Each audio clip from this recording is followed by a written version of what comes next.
Welcome to Sparks academy. இன்னைக்கு current affairs கிளாஸ்ல August 13 current affairs பார்க்கலாம். இன்னைக்கு வேர்ல்டு ஆர்கன் டொனேஷன் டே, ஆகஸ்ட் 13. அதே நேஷனல் ஆர்கன் டொனேஷன் டே என்னைக்கு செலிப்ரேட் பண்ணோம் அப்படின்னா ஆகஸ்ட் 3. அதாவது நேஷனல் ஆர்கன் டொனேஷன் டே.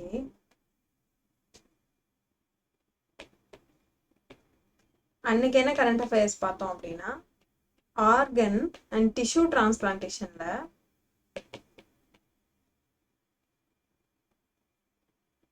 இந்தியாவில் 2023 யாருக்கு அவார்டு கிடைச்சது அப்படின்னா, எந்த ஸ்டேட்டுக்கு அவார்டுனா தமிழ்நாடு. அதே 2024 தெலுங்கானாக்கு அவார்டு வந்தது. ஸோ ஆர்கன் அண்ட் டிஷ்யூ டிரான்ஸ்பிளான்டேஷன்ல 2023 தமிழ்நாடு அவார்டு வாங்கினாங்க. அதே 2024 தெலுங்கானா. ஸோ ஆகஸ்ட் 13 தான் இன்டர்நேஷனல் லெஃப்ட் ஹேண்டர்ஸ் டேவாகவும் செலிப்ரேட் பண்ணுறோம். அடுத்து என்ஐஆர்எஃப் ரேங்கிங் ரிலீஸ் பண்ணியிருக்காங்க. NIRF அப்படின்னா என்ன அப்படின்னா, நேஷனல் இன்ஸ்டிடியூஷனல் ரேங்கிங் ஃப்ரேம்வொர்க். எந்த மினிஸ்ட்ரி கீழே வருவாங்க அப்படின்னா, ministry of education.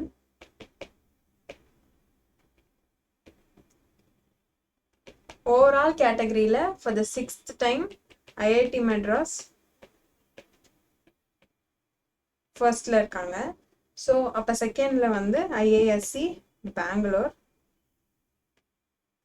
Third IIT Bombay. ஒவ்வொரு கேட்டகரிக்கும் தனித்தனியாக ரேங்கிங் கொடுத்துருக்காங்க. அதில் இன்ஜினியரிங்கில் வந்து IIT மெட்ராஸ், இன்ஜினியரிங்கில் IIT மெட்ராஸ். யூனிவர்சிட்டிஸில் IISc பெங்களூர், மேனேஜ்மெண்ட்டில் IIM அகமதாபாத், மெடிசனில் எய்ம்ஸ் டெல்லி. ஸ்டேட்டில் எந்த யூனிவர்சிட்டி டாப் அப்படின்னா அண்ணா யூனிவர்சிட்டி சென்னை. இதே மாதிரி ஒவ்வொரு டிபார்ட்மெண்ட்டுக்கும் தனித்தனியாக ரேங்கிங் கொடுத்துருக்காங்க. ஸோ அடுத்து அரசு ஊழியர்களின் ஓய்வு வயது அதிகரிப்பில்லைன்னு தமிழ்நாடு அரசு அறிவிப்பு வெளியிட்டிருக்காங்க. அதாவது ஒரு ரூமர் ஸ்ப்ரெட் ஆச்சு, அது மாதிரி 62 தான் ஓய்வு வயது அப்படின்னு ரூமர் ஸ்ப்ரெட் ஆச்சு. அதை ஸ்டாப் பண்ணுற விதமாக தமிழ்நாடு அரசு இதை சொல்லியிருக்காங்க. அப்போ அரசு ஊழியர்களின் ஓய்வு வயது என்ன அப்படின்னா 58 இருந்துச்சு. கோவிட் அப்புறம் 60 மாறுச்சு. அது 62 மாறுதுன்னு ரூமர் ஸ்ப்ரெட் ஆச்சு, அது இல்லைன்னு சொல்லியிருக்காங்க.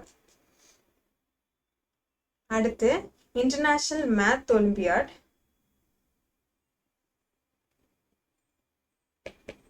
IMOன்னு சொல்லுவோம். இன்டர்நேஷனல் மேத் ஒலிம்பியாட் ஜூன் அப்போவே ரிசல்ட் வந்தது. இதில் என்ன அப்படி சொல்கிறோம் அப்படின்னா, நம்ம இந்தியா வந்து 108th ரேங்க் வாங்கியிருக்கோம். அதில் 4 கோல்டு மெடல்ஸ்,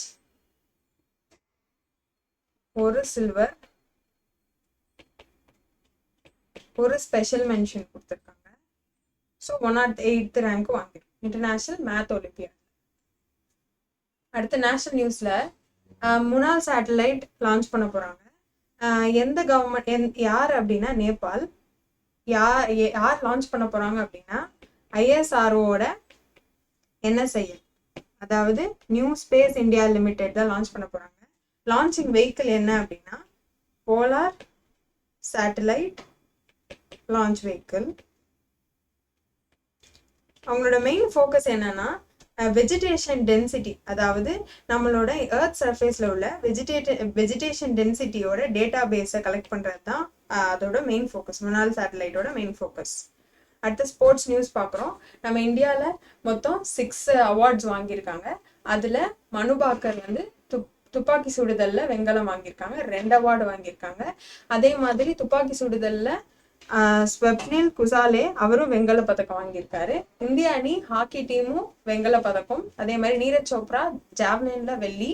அதே மாதிரி அமன் ஷெராவத் மல்யுத்தத்தில் வெண்கலம் வாங்கியிருக்காங்க. ஸோ அடுத்து ஒலிம்பிக்ஸோட க்ளோசிங் செரிமனி பார்த்தோம்.